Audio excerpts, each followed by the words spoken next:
So Paul ter Wal is a great friend of the Professional Speakers Association of Southern Africa. He's come down here to the Cape chapter, to the national conference a couple of times, once I think in Cape Town and once in Joburg or Pretoria, and shared some really great stuff. But now Paul is the president of the Global Speakers Federation. So I know for those of you who are new, this is a whole lot of information that you're not aware of, but the PSASA is the national body for Southern Africa. We've got a PSA in Namibia, there's a PSA in Australia and New Zealand and various places around the world. And all of those different national bodies then belong to the Global Speakers Federation. And through that federation, we have access to our speaking colleagues around the world, which is fantastic when you want to start developing an international career. So the minute you're ready to do that, don't try and do it on your own. Put your let us know. We'll introduce you to our GSF board member and our GSF ambassador. And the ambassador is a person who will contact another association and say, our member is coming to visit your country. Who can they connect with? And what can they do? What should they visit? And just give you some introductions so that you know that you're part of this community. You're not doing this on your own. Our GSF ambassador this year is Joni Petty, who is our deputy national president, and Joni's been on this call before.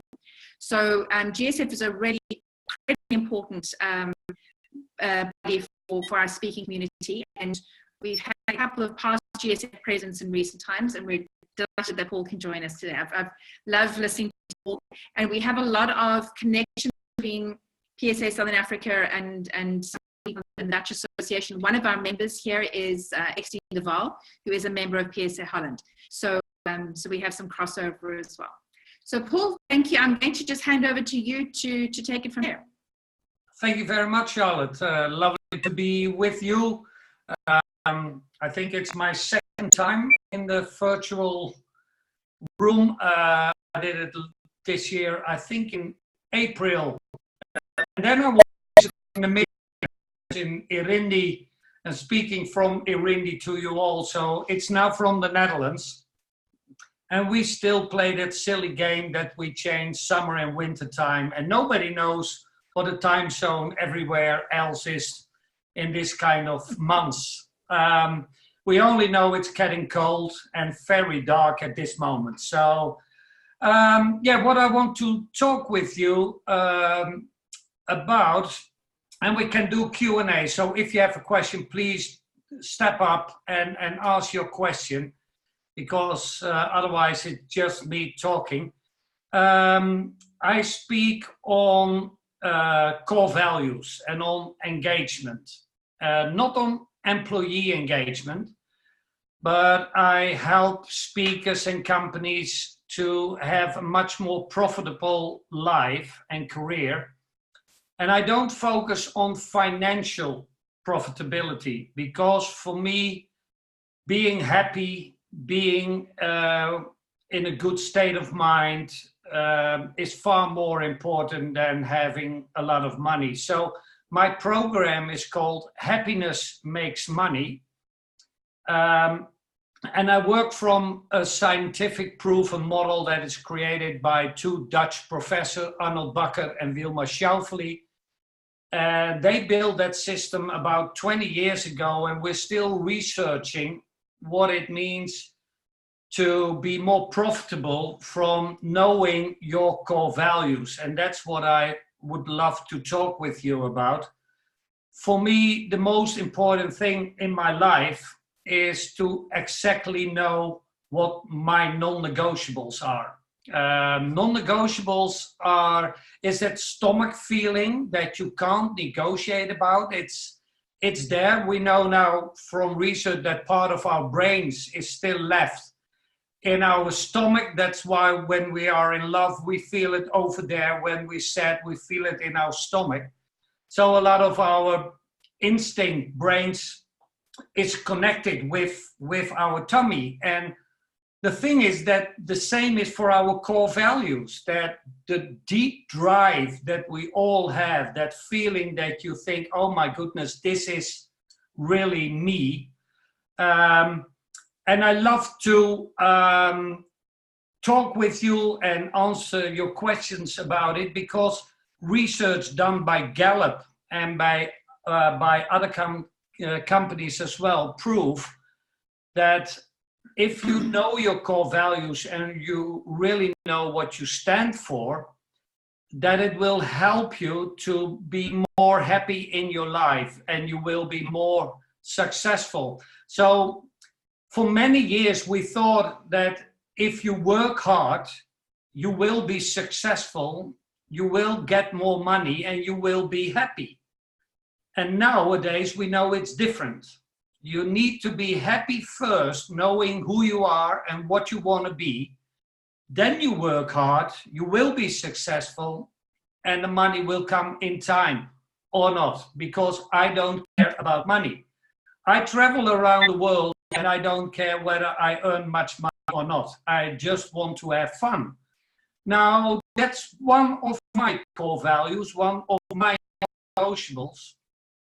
When I do a job somewhere in the world, for me it's important that it's giving me happiness, it's giving me fun. So I'm going to Canada in a couple of weeks' time, and I will spend there about 10 days in the cold, not doing any work, but it will give me a lot of fun. And Charlotte knows what I talk about, and others here as well. Being with your friends, being with our tribe, the speakers family all around the world is so much fun. It's giving me so much happiness, great feeling, that I will survive Christmas after that. That won't harm me. 3 core values are very important for me. I must say, I was last year in Cape Town for 4 days, working with Mike Hancock and Landy Jack. They are my coaches. And we were traveling around in the area of Cape Town, and we discussed my core values. And I'm a lawyer by origin, so I said integrity is my core value. And then Landy Jack said, that's not true. And it's fun when you think you know your core value and that you know who you are, that someone else tells you, no, that's not true. So we had some discussion, and then she said, well, it's different for you. We know you very well. It's transparency leading to integrity. And then I found out that that could be true. For me, it's important to know why people do what they do. I like to find out why people behave in a certain way, because then I can understand them and then I can make a decision. Do I like you or do I dislike you? So I will know quite instantly, do I like someone because I see them behave? The other one for me is very important, is my family. Of course, everybody will say it. I won't say that my family comes first. For me, my family is my central focus. I will always get back to them. I will travel around the world, but my home is where my family is. So they are my central focus in life. And I told you already, fun is very important. And I don't mean the happiness guru stuff you read a lot about on Google, the happiness stuff. For me, it's really the fundamental happiness that you have in life. So what we see by all the research we are doing, that if you know your core values, if you know your non-negotiables, then you will find the clients that fit you. And it's fun to see how it works. I decided about 8 years ago that I would never, ever work for a company that I don't like. So if I don't align with their core values, and I always look them up on the website because they are written down on websites. And when I come to speak with an organization, I ask them, can you tell me your core values? And then they say, yeah, but that's not the topic here. I said, well, yeah, because then I can decide whether or not I want to work with you and for you. So I'm no longer going to work for people that I can't be in alignment with their core values and my core values, because then it means that I have to use so much energy that I don't want to spill. So when there is alignment, working with them will create energy for me. It will give me more energy. And when I get more energy out of my work, I will have more energy for my private life. And that's what I want. And you all know burnout. Well, the problem with burnout is that we lose so much energy in working and in our private lives that our battery burns down completely. That we are not ready to gain energy from what we do. So for me, engagement and loving your job is go to your work with a lot of energy and go home with even more. If that's not the case, you are in the wrong spot. Then you're not doing the work you like to do. And maybe it's following your passion, I don't know. But what I do know is that do a job. For example, I worked for a company, a big school here in the Netherlands, and suddenly one of the board members was fired, and the remaining board member wasn't really my friend. But we could earn with my team a lot of money in that company. And we stepped down and we said, we're not going to do it anymore. And of course, I know we lose money and there is less income and all that kind of stuff. But we feel happy that we decided to stop. Because when I go there and I have to talk with people that I can't trust, that I don't feel the positive energy with, then it will burn me down. I can't work in that kind of companies. And of course, you will say, oh yeah, but you're a rich man and you can do it and it's easy to do so. Well, I can tell you it's still hard work for me to earn enough money to travel around. But what I do know is that when you're clear about what your core values are, people will choose you to work for them because they feel that you are honest, that you are really walking your talk. So as beginners in speaking or training or coaching or consultancy, it means first that you need to know who you are. And you need to find out what your true belief is, your true core values, your true non-negotiables, and then go into the world and see what fits you and what gives you energy. I looked into research recently by Sonja Lyubomirsky. Maybe you heard of her. She is doing a lot of research on happiness. And happiness is given to you by three things. First of all, it's your genes. Second of all, it's the choices you make in life. And the third one is the circumstances you are born in, you live in. So the country where you're born, the situation where you live. And Sonja Lyubomirsky researched a lot of identical twins, more than 20,000. And their research showed that 50% of our happiness is brought to us by the choices that we make in life. And to make the choices, we need to know what our core values are. So 40% is given to you by your parents. So maybe you're happy or not happy with that, but it's still there. It is who you are. And by making choices in the circumstances we live in, we can create the energy that we need to become more successful people. And successful, I mean in life, as human beings. So I told you I was a lawyer for many years. I did a lot of stuff on Social Security and on sick leave. And what I saw is that a lot of people weren't acting in the way I expected from them. Because I made choices in my life. And I see a lot of people who become victims of life.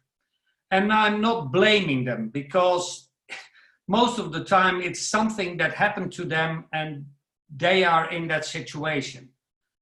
But what I try to do is to help those people with my team to find out what they really love in life, what gives them the sparkles in the eye, that gives them the energy to get up early in the morning, and then help them to make choices in their lives.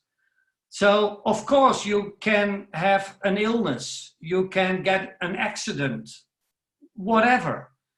But one of my best friends got a terrible car accident about 12 years ago. She is not from Dutch origin. She came to our country and she's now in a wheelchair. And she's one of the best trainers I've ever seen in the country, because she made that step from being a victim into a hero. She made choices in her life to say, this is what happened to me, but it isn't me. It's not me that had that car accident. That was my outside. My brain is still there. And she's one of the best friends I have on employee engagement and on this topic, because she walks her talk. She is telling to other people, come on guys, don't play victim, become a hero, stand for your non-negotiables and just go on. And I must say, I'm going to promote your book, Charlotte.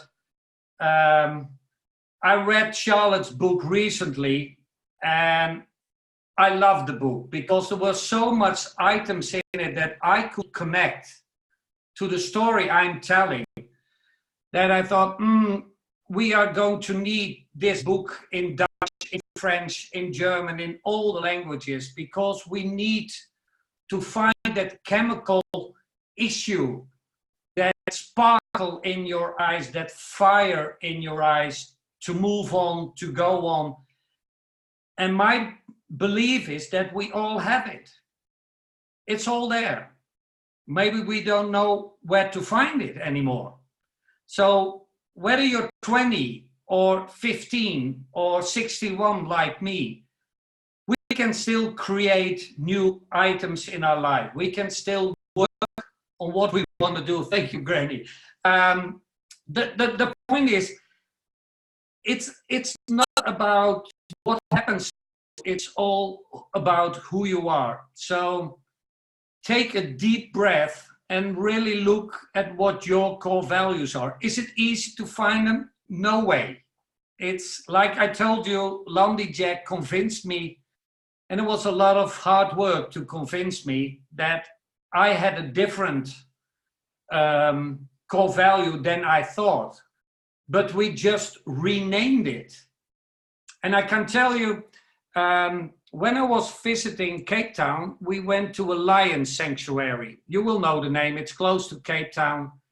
And we were walking there, and Landy suddenly said to me, Paul, which lion do you like most? And I said, of course, the white lion, because I had never seen a white lion before in my life. I didn't know they existed. This year, a couple of weeks ago, we were in France, and we did meditation with Mike and Landy.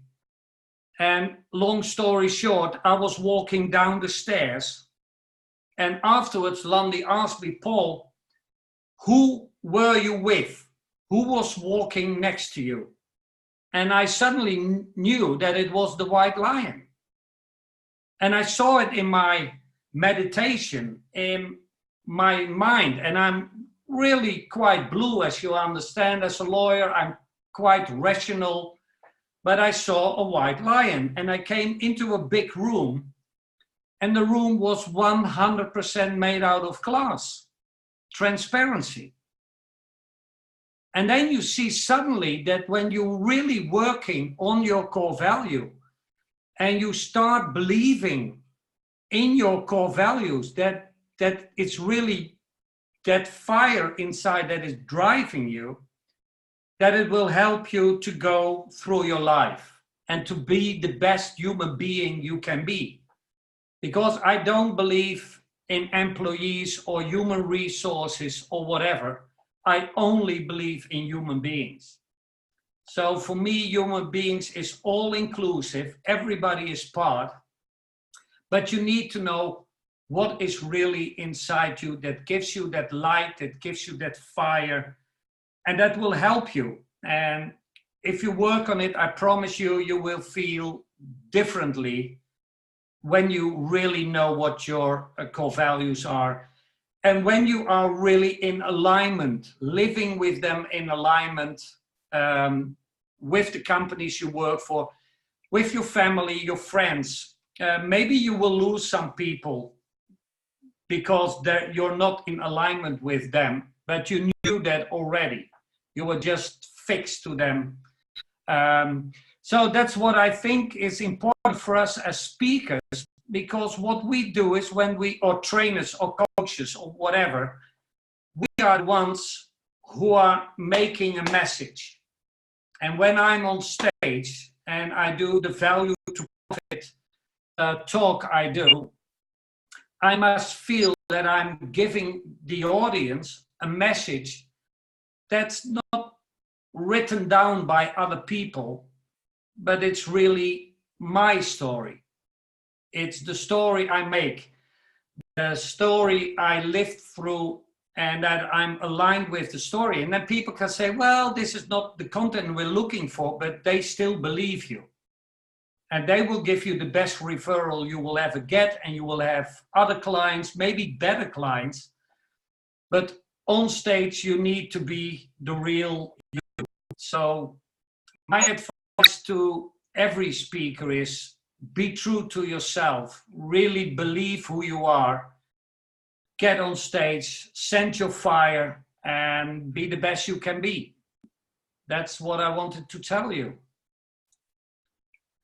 I see some questions. Shall I go through the questions, Charlotte? Yes, please. If we could start with Sharon's, because I think it's the most pertinent one. What is the first step we can take to start with our core values? Oh. Can you help us with that? Yeah.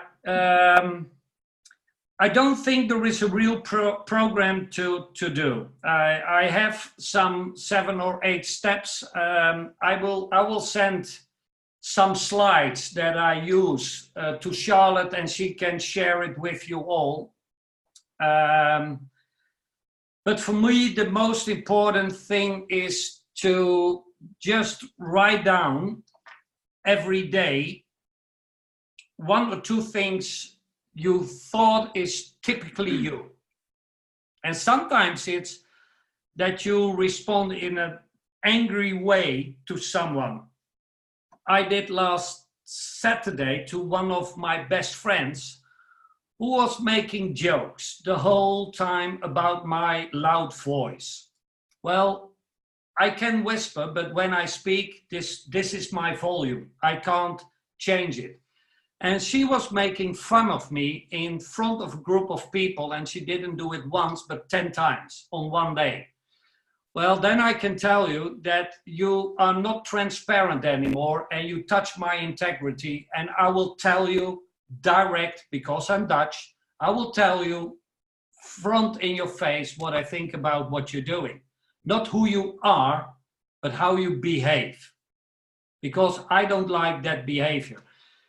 So write down 1 or 2 things that you see that is typically you.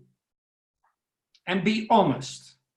And do that 4 or 5 times a week. Write it down. And after 3 or 4 weeks, you will see patterns. And you will see, hey, this is more like me. And what you do then is try to combine those actions into words, and then go check it. Not with your partner or spouse first, go to others, friends, check with them and say, hey, I'm thinking about my core values. Can you help me out? This is what I think. What do you think? And I will tell you, your really true friends will exactly tell you what your core values are, what you stand for, because they know you. The second thing I did, I went to my customers. That's scary because if they disagree, something can happen. But the point is, when you are working with your clients, your customers for 4 or 5 years, they will exactly tell you who you are because they know you. And then you go to your family and you say, hey, I think these are my core values. Do you recognize them? And for you, I hope that they do. Otherwise, you're in big trouble. But no, it's just learning by doing. It's just talking to people and find out who you are. There is no magic book. Well, maybe there is, Charlotte, but I think you need to find out the magic yourself and then write it down and test it and talk to other people. Charlotte. Paul, yeah, if I can share, I'll tell you, so much of what I've gone through in life is talked about, finding your values, and I've never understood what they should be. And when I've seen other people, I saw it once at a convention, somebody talking, wanted everyone in the room to stand up and yell out their top 3 values. And I could immediately tell that people were saying the things aloud that they thought that they should be saying. They're going to love, joy, peace, happiness, and it wasn't their core values. It was what they thought they should be saying. But I've never been able to work out what mine were. So I did, when I started working with Mike and Landy as well, I did this most ridiculous exercise where I went online and I found all the different sites that talked about values, and I downloaded all the lists until I had a list of all the values that anybody could mention. And then I kind of grouped them into categories, so kind of similar values. And then I went through and I just started crossing out the things that weren't my values. Yeah. I said, I think this is good, but for someone else, but it's not for me. And I crossed it out until I kind of distilled it. And then I played around with those. But it took that whole exercise for me to work out what values really are, because it felt for me so difficult to articulate. Like I can work it out for myself, but I don't even know how to tell my customers. And it's one of the first things that as a futurist we need to do it and understand is what is the values of this organization. But I'm still not sure how to get them, how do I initiate that conversation? So it's still something we need to talk about a lot more to grasp. Yeah, what I use now is a system from Australia, and it was our speaker friend Lindsay Adams, of course, who found out about that system and then sent it to me. And I'm working with it now in companies. It's called the culture risk analysis, because culture in a company has to do with accepted behavior. It's the behavior of individuals, because I don't believe in companies. I believe in organizations as a group of people. When I call a company, there is always a human being answering the phone. When I send an email, it's a person, a human being answering my mail. We will get chatbots, but still it's human beings who are doing that kind of stuff. And what we then do is we select 50 standard core values, as you say, and then we send it out and let people decide what their top 10 is. And then you see over the whole organization what their core values as a company are. And then we start the discussion with individuals. But we start with the CEO. And we say, are these your core values? Because his core values will determine whether he's successful or not. So if he has core values and it's different than what the employees, the human beings within the organization are saying, there will be a lot of disruption, and then coming in from inside out instead of outside in. So I believe that it's hard to find your core values. I sometimes say you need a year or two to get to know them. But is it doable? Of course, because it's somewhere there. And what I like what you said, when I say transparency, I use a sentence to explain. my family is my core value or my central focus point, I will tell and explain what it is. Fun is my fundament. I will explain with words what I mean by that only word. So if you say happiness, I will ask why. Because I want to know the why behind the word. So it's great if you can write down words that make a sentence, because then people will understand what you're saying. But it's not easy, and that's why it gives me extra work, because it's not easy. I like to go on for a couple of years. Yeah. Wanda has another question, Paul. Out of curiosity, what are the first few things you reveal about yourself to others for them to understand who you are? In my presentation, I show a lot. What I do normally when I start a speech, I walk the Camino. I walked from the south of France to Santiago de Compostela.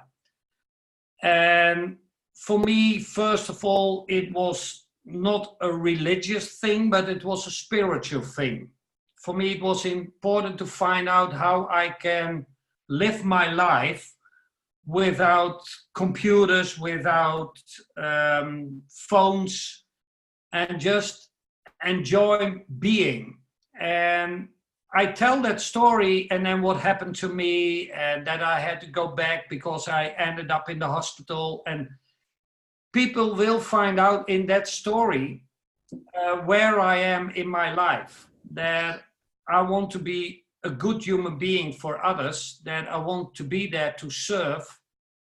And I sometimes joke to be the world president of the speakers. Well, that's a lot of serving. So you try to be a good person, because it's using a lot of time and energy, but it's fun. So I try to tell people why I do the things I do. And sometimes it doesn't work. So a couple of years ago, I was in a presentation for a big group, and someone who was the baboon alpha man was screaming at me the whole time and saying, "Oh, you're talking nonsense," and blah, blah, blah. And I thought, oh my goodness, he wants to be the hero of the group. And I said, is everybody in agreement with him? And some said yes. And I said, okay, I will take my stuff. And I just walked out the room. And then that's me. Wow. You will see what you get. I will leave. And then they say, you can't do it. I said, yeah, because he was offending me and you agreed with him. And then I don't get the point and I leave. That's the way people will get to know you. So I share stories. I do personal stories. If necessary, I will talk about illnesses. Because it gives a good show of who you are and what you try to be, how you behave in that kind of situations. But be yourself and do the way you like it to do, and don't let others tell you how to do it. It's you on stage or in a training or in coaching. It's not somebody else who tells you how to shout from the stage and what words to use. That's silly. It's just you. Be yourself. I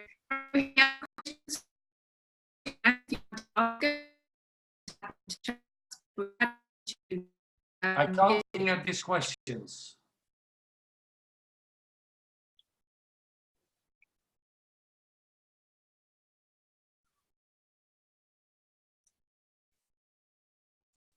Anybody else? Can't hear it.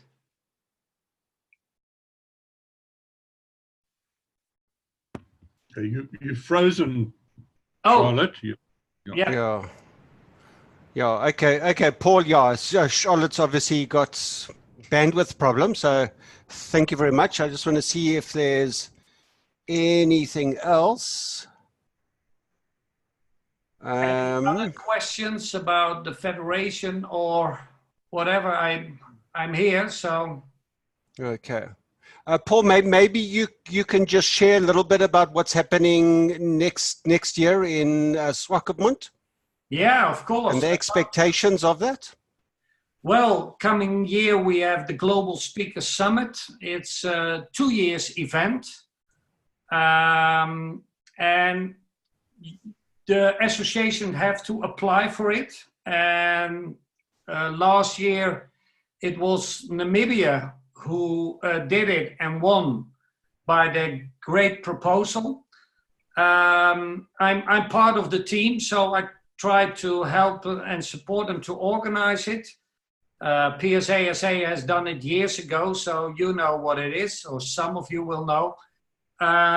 It will be in Swakopmund at the coast. It will be a 4-day event, 3 days international speakers, and on Monday it will be African Day. So it will focus on business leaders coming in from Namibia, South Africa and other countries to talk with each other to how to support Africa as a whole in the world. Before and after we have lovely trips. You can decide what trip you want to make.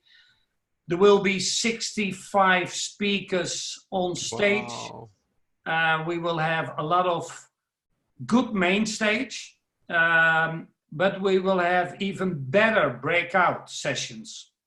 Because a lot of breakout sessions are the specialists you really want to hear. So we will have great speakers on main stage and they will give us wise lessons, but there will be also a lot of people who will say, okay, come to my session and I will go in depth with what you want to hear and what we can discuss. So sometimes people think, I need to be on main stage because then I look good. Well, I think we decided to have a lot of good speakers in breakout sessions and in master classes to teach you how to be a good and successful speaker. So, well, I can tell you some were offended that we said you're not main stage because you're too good to be on main stage, because we want your content. We want to hear your story and you answering questions of the people. And so that's something new, I think, that we need to work on, that it's not only main stage that's good. I think breakout can be amazingly good and you can learn a lot from the people over there. So I hope it will be a big opportunity for people from Africa to come, and we need to promote it. What we see is a lot of Americans and Canadians aren't coming because they think it's too far away, and that's everywhere outside the US, so that's always a problem. There will be people from Australia, New Zealand, Singapore, Europe. A lot of people are from Europe, and I hope a lot of you will come as well and join us and have fun. We will have big break times, coffee, tea breaks. There will be much more time to discuss and to meet and talk, because in the hallway, most business is done. So we will give a lot of time to meet people and enjoy. And that's what I want to do. I want just have fun with all of you. Yeah, exactly. And enjoy the country, because I've fallen in love a little bit with Namibia. I'm not talking loud because then my wife will hear it, but I love the country. I love South Africa. So yeah, it's totally different than the Netherlands. It's a little bit more quiet with you guys. And especially Swakopmund. Richard and I spent almost 2 months there about 2 years ago over Christmas. And it's supposed to be like the holiday destination, but even during, Christmas Day and everything, it was quiet and beautiful and fantastic. And that's when we met all of our Namibian friends like Granny B and Rowan. Great. Yeah. All right. I apologize for falling off the call. You'll all be happy to learn that we're getting fiber wide in here almost any day now. So next year's meetings will be a lot more stable. But thank you, Bruce, for taking over in the meantime. Good. Paul, anything else you want to say or any last questions before we wrap up? I hope I could give you some good words to use in your business.